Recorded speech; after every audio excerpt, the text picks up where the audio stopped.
एक राजा बहुत बड़ा प्रजापालक था। हमेशा प्रजा के हित में प्रयत्नशील रहता था। वह इतना कर्मठ था कि अपना सुख, ऐशो आराम सब छोड़कर सारा समय जन कल्याण में ही लगा देता था। यहाँ तक कि जो मोक्ष का साधन है अर्थात भागवत भजन, उसके लिए भी वह समय नहीं निकाल पाता था। एक सुबह राजा वन की तरफ भ्रमण करने के लिए जा रहा था कि उसे एक देव के दर्शन हुए। राजा ने देव को प्रणाम करते हुए उनका अभिनंदन किया और देव के हाथों में एक लंबी चौड़ी पुस्तक देखकर उनसे पूछा, महाराज आपके हाथ में यह क्या है? देव बोले, राजन यह हमारा बही खाता है जिसमें सभी भजन करने वालों के नाम हैं। राजा ने निराशा युक्त भाव से कहा, कृपया देखिए तो इस किताब में कहीं मेरा नाम भी है या नहीं। देव महाराज किताब का एक एक पृष्ठ उलटने लगे, परंतु राजा का नाम कहीं भी नजर नहीं आया। राजा ने देव को चिंतित देखकर कहा, महाराज आप चिंतित ना हो, आपके ढूंढने में कोई भी कमी नहीं है। वास्तव में ये मेरा दुर्भाग्य है कि मैं भजन कीर्तन के लिए समय नहीं निकाल पाता और इसीलिए मेरा नाम यहाँ नहीं है। उस दिन राजा के मन में आत्मग्लानि सी उत्पन्न हुई, लेकिन इसके बावजूद उन्होंने इसे नज़रअंदाज कर दिया और पुनः परोपकार की भावना लिए दूसरों की सेवा करने में लग गए। कुछ दिन बाद राजा फिर सुबह वन की तरफ टहलने के लिए निकले तो उन्हें वही देव महाराज के दर्शन हुए। इस बार भी उनके हाथ में एक पुस्तक थी। इस पुस्तक के रंग और आकार में बहुत भेद था और यह पहली वाली से काफी छोटी भी थी।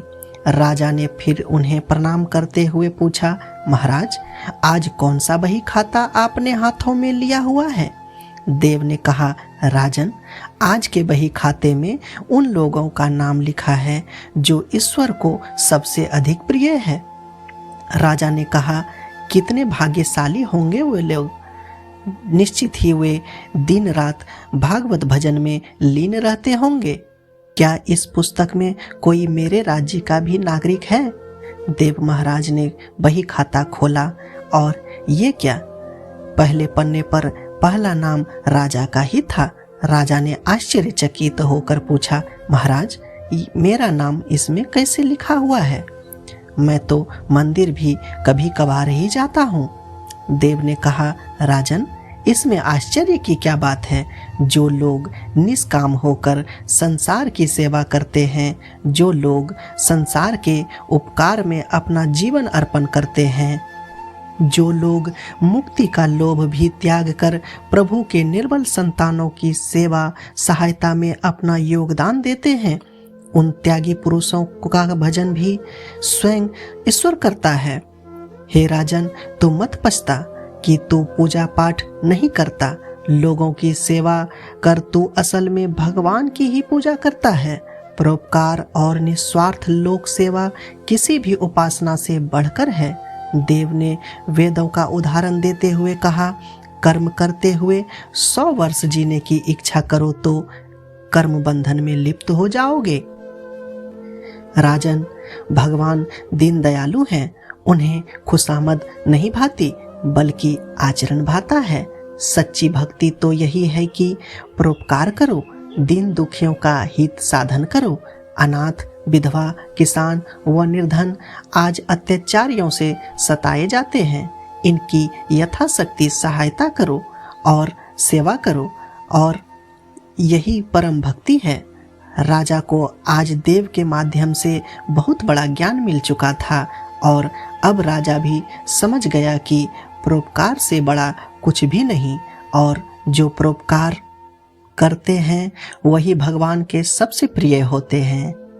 मित्रों, जो व्यक्ति निस्वार्थ भाव से लोगों की सेवा करने के लिए आगे आते हैं, परमात्मा हर समय उनके कल्याण के लिए यत्न करता है।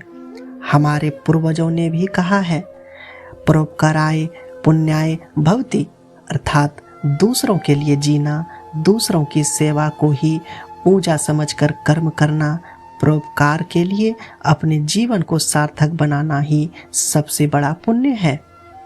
और जब आप भी ऐसा करेंगे तो स्वतः ही आप वह ईश्वर के प्रिय भक्तों में शामिल हो जाएंगे। तो दोस्तों, यह थी हमारी आज की कहानी। आशा है आपको पसंद आई होगी। आपका क्या कहना है इस कहानी के बारे में कमेंट करके हमें ज़रूर बताएं। वीडियो को लाइक करके चैनल को सब्सक्राइब कर लीजिए और साथ में घंटी को दबाकर ऑल पर सेट कर लें ताकि आने वाली वीडियो आपको तुरंत मिल सके। मुझे दीजिए इजाज़त। मिलते हैं फिर एक नई वीडियो के साथ, एक नई कहानी के साथ। तब तक के लिए धन्यवाद।